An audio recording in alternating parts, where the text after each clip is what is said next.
పుస్తల శ్రీనివాస్ గారితో ఇప్పుడు మనము ముఖాముఖి చేయబోతున్నాము. వారు బ్రాహ్మణ విశ్వకర్మ 38వ డివిజన్ అధ్యక్షులు. ఊరుగాళ్ళు కిలా కోటకు సంబంధించిన 38వ డివిజన్ కాబోయే కాంగ్రెస్ కాంటెస్టెడ్ అభ్యర్థి. వారి యొక్క మాటల్లో మనము తెలుసుకుందాం. వారు ఉద్యమకారుల నుంచి కాంగ్రెస్ పార్టీలో చేరారు. మరి వారు కాంగ్రెస్ పార్టీలో చేరడానికి గల కారణాలు ఏంటో తెలుసుకుందాము. ఇవాళ కాంగ్రెస్ పార్టీలో చేరడానికి కారణాలు ఏంటంటే, మనలో ఉన్నటువంటి ఆలోచన విధానం ఏంటంటే, ప్రజలకు మనం సేవ చేసే దృక్పథం మనలో ఉంది కాబట్టి, ఆ స్వభావం ఆ నేచర్ ఉంది కాబట్టి మనం ప్రజలకు చేయాలనే ఆలోచనతో నేను కాంగ్రెస్ పార్టీలో రావడం జరిగింది. మీరు కాంగ్రెస్ పార్టీలో చేరి ఎన్ని రోజులు అవుతుంది? కాంగ్రెస్ పార్టీలో చేరిందంటే ఇప్పుడు రేవంత్ రెడ్డి గారు సీఎం అయిన తర్వాత మనం కాంగ్రెస్ పార్టీలో చేరడం జరిగింది. ఇప్పుడు రేవంత్ రెడ్డి సీఎం అయిన తర్వాత వారు చేసే అభివృద్ధులను బట్టి మీరు జాయిన్ అయ్యారా, లేకపోతే ఏదన్నా వేరే పార్టీల వాళ్ళ ఇబ్బందులతోటి మీరు కాంగ్రెస్లో చేరారా? లేదు, ఆయన ఆలోచన మొదటి నుంచి అన్ని ఆటుపోట్లు తట్టుకుంటూ ఆయన నిలబడ్డాడు. దేనికి భయపడలేదు, దేనికి వణకలేదు, జనకలేదు. ఆయన చేసేటువంటి ఆలోచన విధానం కరెక్టు. ఆయన మంచి పరిపాలన పాలిస్తున్నాడు.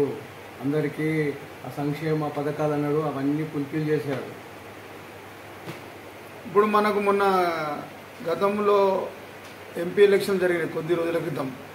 అందులో త్రిముఖ పోటీ ఏర్పడింది. కడియం కావ్య గారు ఎంత మేజార్టీతో గెలవబోతున్నారు చెప్పగలుగుతారా? కడియం కావ్య గారు కడియం శ్రీహరి గారి వాళ్ళ కూతురు. అందులో అతను ఉప ముఖ్యమంత్రి ఉండే పోయినటువంటి తెలంగాణ పార్టీలో. అందు నుంచి మహా మేధావి, మంచి స్వభావం, మంచి నేచరు.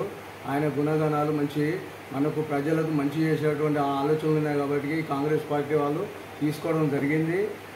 ఆమె కూడా దళితులు అంటే చాలా ప్రేమిస్తుంది. అనగారిన ప్రజల కోసం ఎంతో సేవ చేసేటువంటి దృక్పథం ఆమెలో ఉంది. కాబట్టి ఆమెను ఎంపీ టికెట్ కూడా ఇవ్వడం జరిగింది.